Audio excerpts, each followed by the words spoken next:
Eagle variants that we're talking about all built on the basis of the very successful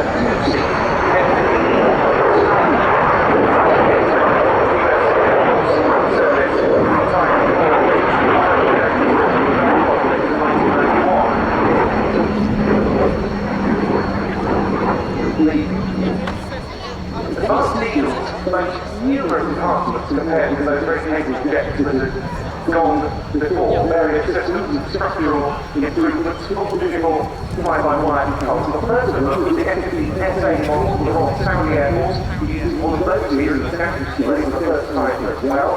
But then came this, the F15EX for Qatar. QA standing for Qatar Advanced. The initial contract for the F6 of these aircraft was placed by the Qataris in 2017.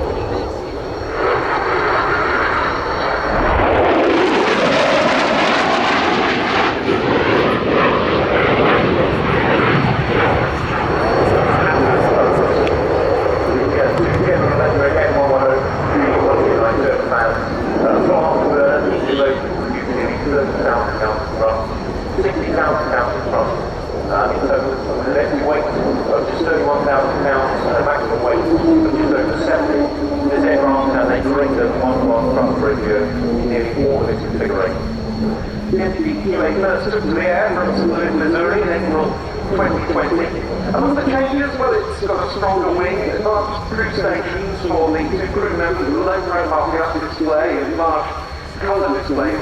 The nose profile is slightly revised to accommodate the Raytheon AN-82 radar, which is the first non-American operated aircraft to carry, and it's got more weapon targets.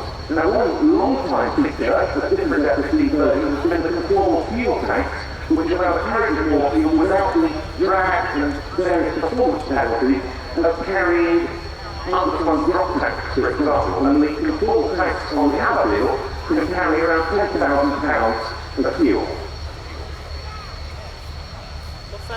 The other advantage with conformal tanks is it does reduce the fuel capability of the aircraft, because it's actually physically not the aircraft. Of course. Now, here's a very good example of what I was talking about in terms of the fly-by-wire control command. Yeah.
The F15EX, which is now going to be coming round for a low approach, has already entered service with the Qatar Emiri Air Force flying wing 5 at Ababil.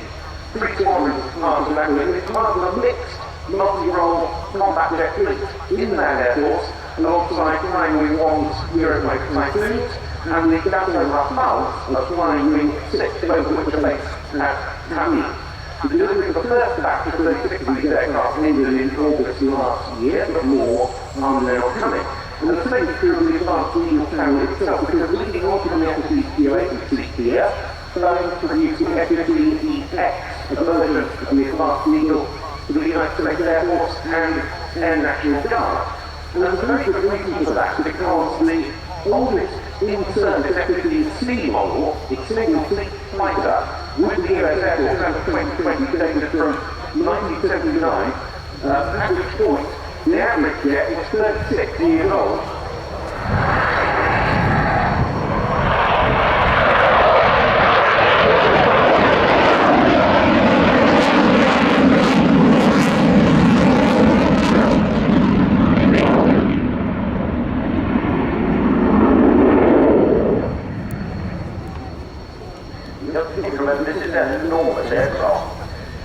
When it first came into service in particularly in my area of the 90s, nicknamed flight test course because it's fast service area. With a wingspan of 43 feet and an electric 64, compared to, let's say, the F16 at 33 and 49 feet, it's actually got twice the surface area of that aircraft. So the visual illusion that you're looking at now is that it's actually going slow, but it's not. It's doing the same speed as everything else, it's just bigger. The F15EX that I mentioned is the most advanced iteration of the Eagle yet. Boeing ship from greater range than any other current US Air Force fighter. 98 of them currently on order for the US Air Force in their National Guard, and the first operational F15EX joined the industry this June. It achieved initial operational capability with delivery of the 8th aircraft on only 10th of July. Of course, Boeing is targeting further overseas sales of the advanced Eagle derivatives, coming in now for another low go-around.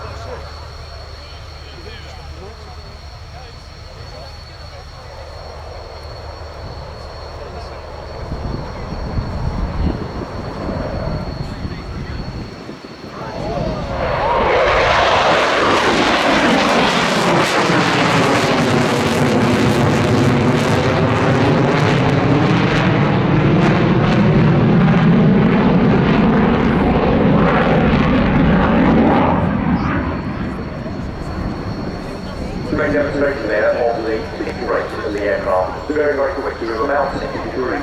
Around about 2 or 3 seconds, which is an enormous rate of turn in essence. Just to get the note for it went fluid.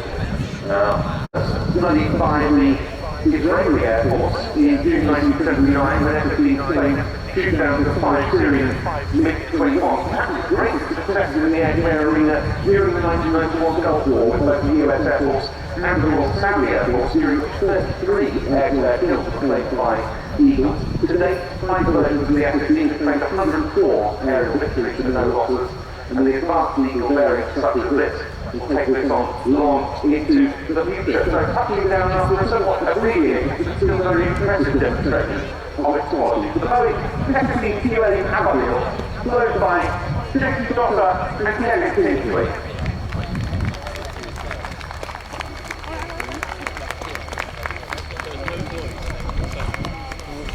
Well, now moving on to the runway down at the right-hand end, this aircraft not part of the display, but which is heading out on departure back to base. It's the T-84 Hercules, better known as the C-130, of the Swedish Air Force, and this has been in to